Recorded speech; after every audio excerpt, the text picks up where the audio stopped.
Fox News is trying to do a little bit of damage control for the Republican Party as every poll that comes out shows worse and worse news for Republicans as we head into the midterms, right? Democrats probably not only going to retain the Senate, but they're going to pick up at least 3 seats according to projections. If Republicans take back the House, they're looking at only a 6-seat majority, which is pretty much what the Democrats have right now. So it's not going to be a supermajority that's going to allow them to really be successful with anything.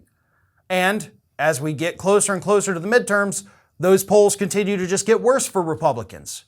But fear not, because Fox News anchor Todd Pirro has a little bit of a theory as to why all these polls are going south. So take a look. This is the 5 yesterday.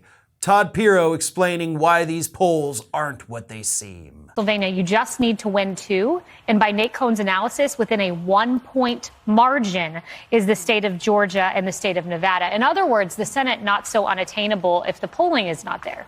Well, I've heard a number of Republican strategists come out over the course of the last 2 months when the polling has swung in the Democrats' favor and said, should we really be trusting the polls? Has recent history told us anything?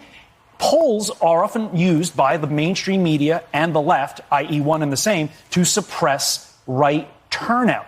Could that be happening here? You've heard a number of these prognosticators on the right side say, hey, that could be happening again because it is a midterm. It's not a presidential election. Donald Trump is not on the ballot this year, literally on the ballot. Some may say he's on there, in spirit. Well, both presidents really are, right?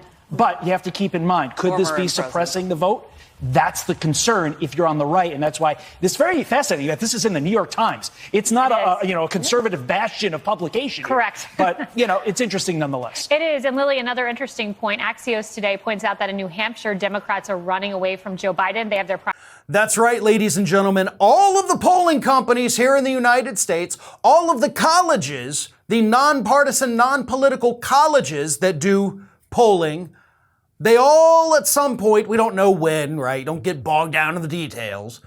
But at some point, I guess in the last year, maybe in the last couple months, we don't know that either. We'll figure it out. They all got together and they said, listen up, polling brothers and sisters. We're going to make it seem like the Democrats are winning so that we can suppress the Republican vote.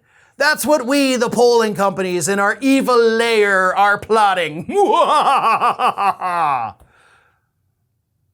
That's what Todd Pirro basically just told us. That's the conspiracy theory that he's pushing. Like, could it be a conspiracy? Could it be that they have all colluded together to suppress the Republican vote?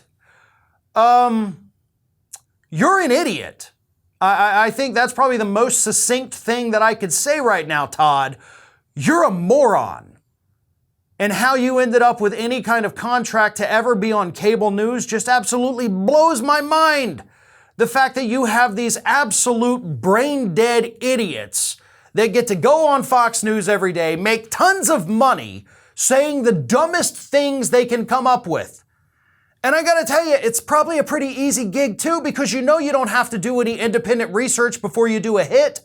You're not sitting there scouring the news. You're not doing research. You're not looking at charts and graphs, right? That's what we have to do before we do interviews. On Fox News, no, you just wake up, you comb your hair, they put makeup on you, you get on camera and you say whatever crazy thing you want to say.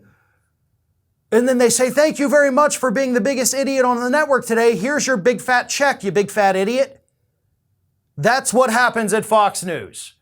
That is Todd Pirro's bread and butter, spreading conspiracy theories about polls because he doesn't like what they have to say. Thanks for watching, and if you like what you saw, make sure you subscribe to our YouTube channel for fresh content every single day of the week. Just smash that subscribe button, and of course, don't forget to like, comment, and share the video.